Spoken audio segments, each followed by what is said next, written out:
Hi guys, welcome to my channel. This is Crochet and Crime with Kim. I like crochet and I like crime, so I thought I'd join them. Some videos will be all crochet, some will be all crime, and some will be crochet and crime. Today's video is one where it's both, so let's jump into it. This is the story of the true life crime of the acid bath killer, John George Haigh. He was born 24th July 1909 in Stamford, Lincolnshire. He grew up in the village of Outwood, which is just outside of Yorkshire. His parents were called Emily and John Haigh. John George later claimed he suffered from religious nightmares in his childhood. He was fond of classical music and even learned to play the piano at home, which apparently he was really good at. John won a scholarship to the Queen Elizabeth Grammar School, sounds posh, and then to Wakefield Cathedral, where he became a choir boy. Once he finished school, he got an apprenticeship at a firm of motor engineers for a year before he quit work. He quit to work in insurance and advertising, He was fired from that job at the age of 21 after being suspected of stealing from a cash box. Suspicious. 18 days before his 25th birthday, he married a 23-year-old lady called Beatrice Hamer, better known as Betty. But this marriage didn't last very long. John was jailed for fraud whilst he was in prison. Betty gave birth to a baby girl who then put her up for adoption and left John. After this, John's family excluded him. Fraud. Not good. John then moved to London in 1936. He became a chauffeur to a wealthy man named William McSwan. He was an owner of amusement arcades. Sounds fun. John also maintained William's amusement machines. John then pretended to be William Cato Adamson. What's her name? A solicitor with offices in London, Guildford, Surrey and Hastings. He sold fraudulent stock shares, allegedly from the estates of his dead clients, at below market rates. He got caught, this makes me chuckle, because he misspelled Guildford as Guildford, so he forgot the D on one of his letters. He then served 4 years in prison for fraud and was released just after the Second World War started in 1943. While he was in prison, he regretted leaving so many victims alive to accuse him of his fraud. So whilst he was in prison, he began thinking of ways to dispose of the witnesses to the crimes he fully intended on committing after his release. He became intrigued by George Alexandre Sarret. Apologise if I say that wrong. A French murderer who disposed of his victims using sulfuric acid. John started experimenting with field mice and discovered it only took 30 minutes for their bodies to dissolve. He then calculated how long it would take to dissolve a fully grown man. That's gotta take quite a while. Field mice are only tiny, right? Drink break.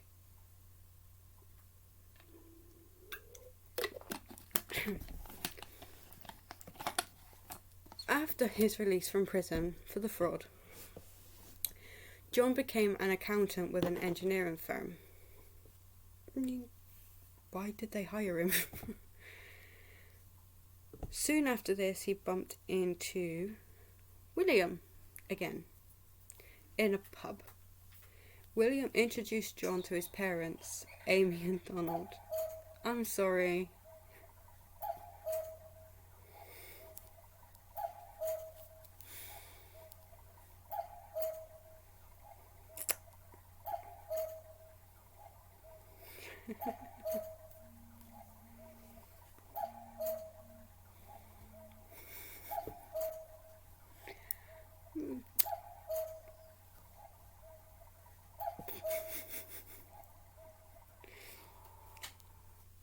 As you can tell, it's 10 o'clock. Where was I? Yeah. So William introduced John to his parents, Amy and Donald. William worked for his parents, collecting rent on their London properties. John became jealous of his former employer's lifestyle, and so on the 6th of September 1944, John lured William into a basement on Gloucester Road and hit him over the head with a lead pipe. Ouch. He then proceeded to put his body into a 40-gallon drum filled with concentrated sulfuric acid.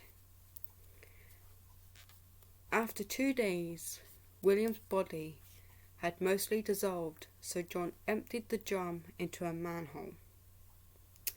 That's gotta stink, right? John told Amy and Donald that William had gone into hiding to avoid being called up for military service. John then took William's place, collecting the rent money for William's parents, and even began living in his house. I mean, that's just wrong. When the war was coming to an end, Amy and Donald were starting to worry about their son, as he had not returned, because he's dead. They was getting too curious for John's liking. So on the 2nd of July 1945, he lured them to Gloucester Road, telling them that William had come back for a surprise visit from Scotland. John killed them both with blows to the head and disposed of them in acid. John then stole William's pension cheques and sold Donald and Amy's property for around £8,000, which in today's money is £354,183.49, and moved into the Onslow Court Hotel in Kensington. Now, John is a gambler by this point, and in 1947 he was running low on money. I don't know how, but he decided to kill again to rob the money to solve his financial issues. John met Dr. Archibald Henderson and his wife Rose after he faked an interest in the house they were selling. John was invited by Rose to come to their flat and play the piano for them at their housewarming party. Now, don't forget, he's very good at the piano playing. Whilst there, John stole Dr. Henderson's revolver, which was a .38 caliber Webley revolver.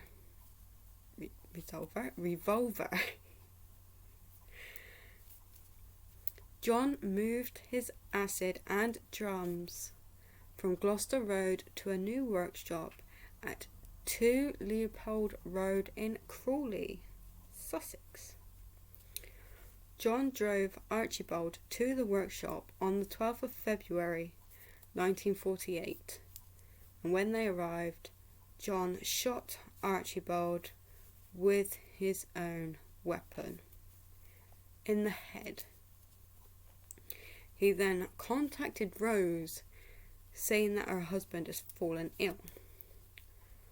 Now, Rose, being the sweet wife that she was, rushed to the warehouse to try and help her husband, as you do.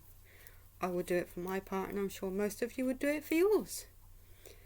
And she then got shot by John. After disposing of the Hendersons' bodies into the oil drums filled with the acid, he forged their signatures, sold all of their possessions for another £8,000. But he did keep their dog and their car. Poor dog.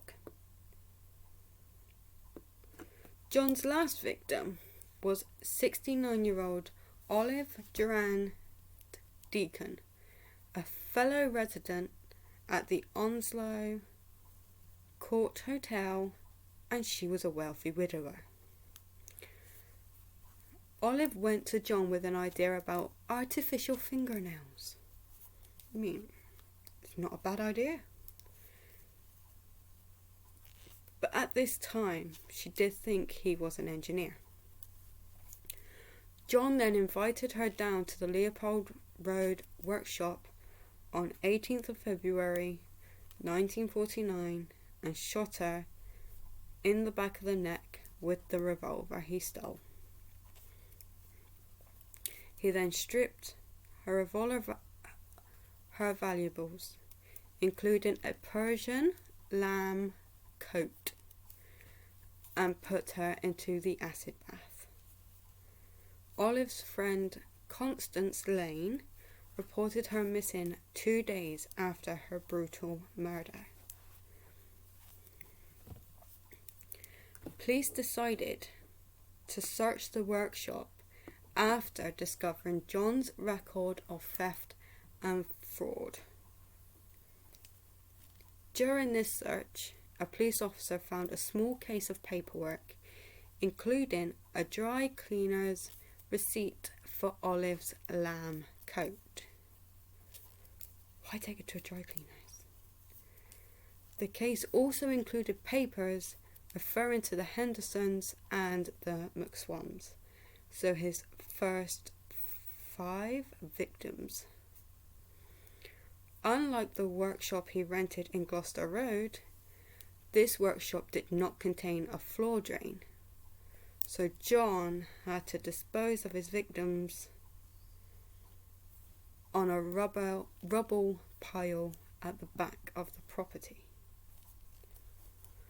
Pathologist Keith Simpson investigated the area and found, this is going to be a warning, it's a bit gross, 28 pounds of human body fat, part of a human foot, human gallstones, and part of some dentures. These dentures were identified in court by Olive's dentist. During questioning, John asked Detective Inspector Albert Webb, quote, "Tell me frankly, what are the chances of anybody being released from Broadmoor?" End quote. Now, Broadmoor is a high security psychiatric hospital. The inspector said he could not discuss that sort of thing. Good inspector. So John replied, quote, "Well, if I told you the truth, you would not believe me. It sounds too fantastic to believe." End quote. He must have done his research. John confessed to these 6 murders, as well as 3 more. A young man called Max, a girl from Eastbourne, and a woman from Hammersmith. These claims, though, could not be proven. During his trial, John pleaded insanity, claiming that he drank the blood of his victims. He said he had dreams dominated by blood as a young boy. When he was involved in a car accident in March 1944, his dream returned to him. Quote, "I saw before me a forest of crucifixes, which gradually turned into trees. At first, there appeared to be dew or rain, dripping from the branches, but as I approached, I realized it was blood. The whole forest began to writhe, and the trees, dark and erect, to ooze blood. A man went from each tree catching the blood. When a cup was full, he approached me. 'Drink,' he said, but I was unable to move." End quote. I mean, that's a bit of a strange dream. The Attorney General, Lord Shawcross, led for the prosecution and urged the jury to reject John's defence of insanity because he had premeditated the murders. John also believed that if the bodies of his victims could not be found, then a murder conviction could not be possible. He was wrong. It only took a few minutes for the jury to find him guilty. Good. Mr. Justice Travers Humphreys sentenced him to death, and on the 10th of August 1949, John had his last shot of brandy before being hanged. Now, don't come at me if I'm wrong, but if you confess to a murder, that's guilt right there. You don't need to have the bodies if you're confessing to it. I mean, yeah. Anyway, that was that story, and I will catch you next time. Bye.